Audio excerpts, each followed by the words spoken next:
Okay, remember that they're changing my voice. Let me go over Proverbs 1 again real quickly, off the top of my head. And I have one hand on the mic and one hand on the phone.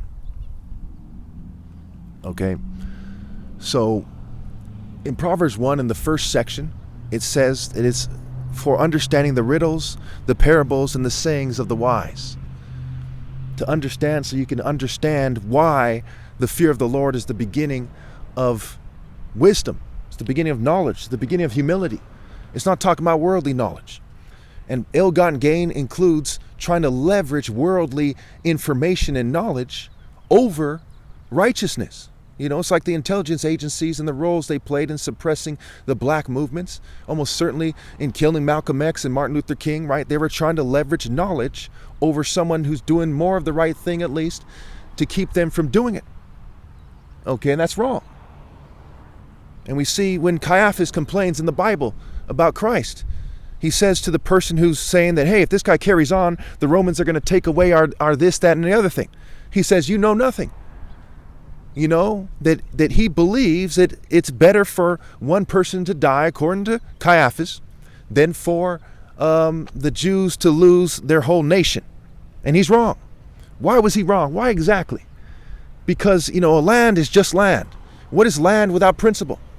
What are a people without principle? What is a family without principle? That's why when Proverbs says that these people are planning, to rob people unfairly, and there's various forms of it. One way of robbing people is to be part of an evil system and to do nothing to correct it, or to be controlled opposition and pretend to do something, and make it worse by confusing people about how to solve the problem. It goes on to say that such are the paths of those who go after ill-gotten gain. It takes away the life of all who get them. It takes away the essence of somebody, the life worth, the life value. What does it mean to lose your spiritual life? It means to be, like Jeremiah the prophet said, like dung on the ground. Okay? There's no point in living if you are not going to have the martial art and life principles intact. And what are they, right? Righteousness, justice, wisdom, focus, timing, discipline, heart, okay, determination, dedication, will, okay, moral will, moral, universal pinpoint and moral precision, focus, moral intensity, speed, as they say, God, speed, and fasting. We see at the end of Proverbs 1, we've got this plane flying over real quick here. Okay. So we see at the end of Proverbs 1 that it says that wisdom will laugh when calamity strikes. Okay? We also, if you go to Bible Gateway, you see in the footnotes in the notes, it says that someone who's simple, I believe is simple is morally deficient, without moral direction. Okay? The words that are being used there have to do with people who do not have moral precision, right? What is moral direction? For example, if I was to go from, if I was going to go somewhere from here, right? If I was going to go and say, I was going to go to that light pole right there. You say, well, it's somewhere in San Jose. Okay, there's some truth to that, but it's not precisely the answer. The answer is just straight in front of you, however far away it is, right? So without moral precision, you could end up somewhere else. Okay, you need the precise directions. So you can't just say, hey, let me give you an example. They're making it harder for me to speak. Let me give you an example real quickly. Let's wrap this up because they're fuming me a little bit and doing things a certain way. Okay. If someone in the church was trying to reinforce the governing class order to make sure that they have constituents and make sure they don't get persecuted, right? And they started bringing up child molesters. And they started huffing and puffing, right? And their goal is to prevent people from giving the righteous one his rightful place, even though Proverbs 16:12 says the throne is established in righteousness, New Living Translation, justice. And Isaiah 16:5 makes it clear that the righteous one speaks the cause of righteousness and justice. And they want people to compromise and to accept evil. And they start waging a war on child molestation. But with the implicit purpose of reinforcing the existing orders of corruption that have allowed for child molestation to get this bad in the first place and have no business being in charge and to come from a long line of old money and so on and so forth. No one but me has any business of being in charge, right? So they wouldn't be morally precise, but they would be talking about morals by talking about waging a war on child molestation, right? And so it is with the churches, their tactics. Whether it's this issue or that issue, they intend to reinforce a false order that is despised by God Almighty. And we see the history of psychological operations like COINTELPRO. Their stated goals were to reinforce the pre-existing social orders and to spearhead new social orders that would accompany the pre-existing social orders and the governing classes racket and so on and so forth. Pretty straightforward. So it's clear that none of these churches have a valid social order, none of these mosques, none of these synagogues. They're allowed to exist because of the governing class.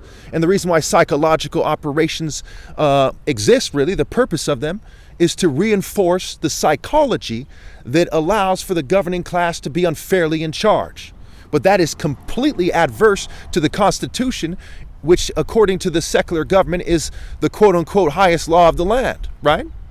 Which is supposed to allow for freedom of speech, freedom of assembly, okay, freedom of expression. But by fuming me, they're violating my freedom of expression, and they're also provoking me because these issues are more important than everyone who's ever been raped and put together. You know, the issue of rape in general. These issues are of the most importance, and people die for much less than the issues that I'm talking about. Obviously, I'm not threatening anyone and so on and so forth, but you see what I'm saying. And so they're denying me my freedom of speech, my freedom of expression, my freedom of assembly by partially owning the social media sites and suppressing my videos there, okay, by fuming me, running psyops on me, making it harder for me to make in-person contact, by sabotaging my car. They do a bunch of stuff that is textbook psychological operations in what is one of the main psychological operation places on the planet, which is California. And they also, you know, make it clear that it's not wise for me to go from state to state. Okay, my car would break down, for example, or I'd have to fly there and sell the car, fly there, buy a new car, and you know, when you go places where you don't know anyone, it's not that easy. When you go places in a country that's running psychological operations in every state, okay, where there's tons of people complaining about being targeted, you know, it's not exactly a wise move. It's like saying swim out into the ocean on the off chance you see a fisherman who gives a shit and then try to bring him to God. Okay, it's not that simple. It's not necessarily the wise move. And in fact, California has people from all over the world coming here, including other states, and it's the most populated state in one of the most populated countries in the world. And it's supposed to be the most liberal state. So if they're suppressing me here in California, what are they doing in Texas? What are they doing in the South? What are they doing in New York and in other states?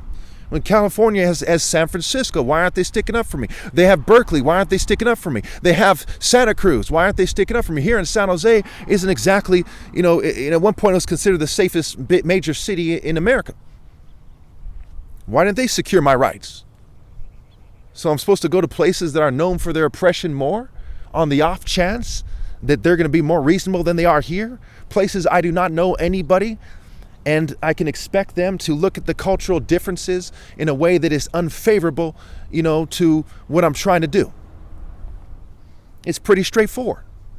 You see, the path of the righteous is like the morning sun shining ever brighter to the full light of day, and any government on the planet, and it's all of them, but certainly here in America, it's an American government that seeks to prevent me from shining in a way that everyone can see is the extreme enemy of God.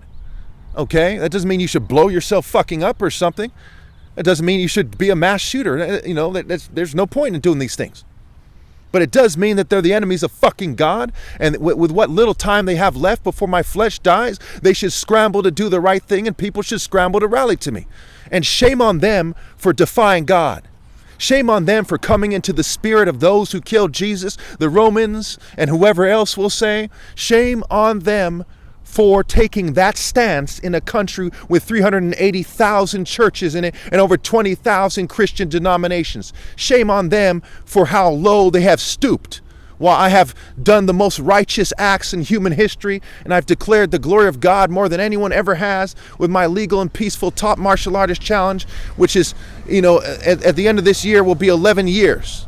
11 years of triumphing over the wicked.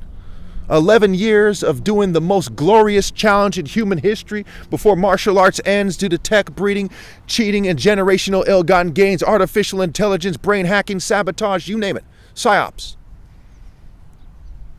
On a planet with, almost 8 billion people. God Almighty has allowed me, the son of 2 doctors, one a brain surgeon from Nigeria who came here penniless, worked his way up, to triumph over the evils in this country. I can easily prove I am who I am. I can easily prove that Kuro Obi, meaning black belt.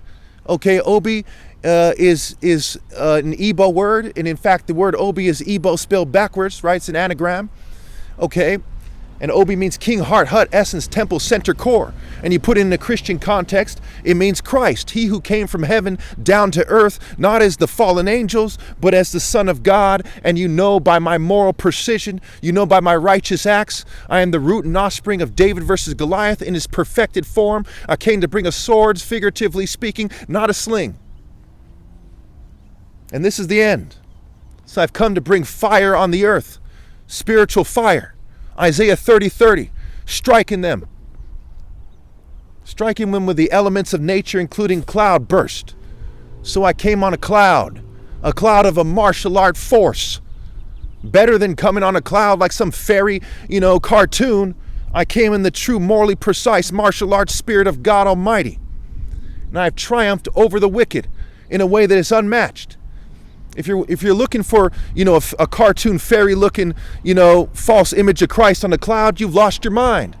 But if you're looking for the most righteous person that ever lived, okay, in the martial arts spirit of God, I am he, the Christos, the anointed, the Son of God Almighty, the champion of God, the hero of God, the representative of God, the sharp sword of God Almighty, the fierce and powerful and glorious sword. In every step of the way, I was right. And now that we are at the end of the Bible, after my flesh dies, all who rebelled will be outside the gates. Because if you rebel against a God, you rebel against my lead, wittingly or otherwise, then you are practicing falsehood. And outside the gates are the cowardly, those who are afraid to rally and obey God through me. The sexually immoral, anybody who is existing because, we're sexual beings outside the divine order is sexually immoral on a spectrum. If you're guilty of one sin, in a sense, you're guilty of all of them. Those who love and practice falsehood, those who practice psychology instead of truth, those who use technology and chemistry instead of truth, those who use theater arts and propaganda instead of truth. Well, I'm going to leave it there, because, I'm trying to keep this video short. I was supposed to keep it under 10 minutes, but it's like 13 minutes now. And I don't want to give them an excuse to saying that I'm disturbing the peace. So take note that I've been here, I made 2 videos, so probably about 20 minutes. The first video, I wasn't that loud. I have moments of being loud, and I consider it mostly fair because I'm by the park. There's nobody near me, to any degree, okay? And I haven't been here that long. So my logic is sound. It's not disorderly conduct. It is the conduct of a holy divine man who has masterfully done God's work yet again.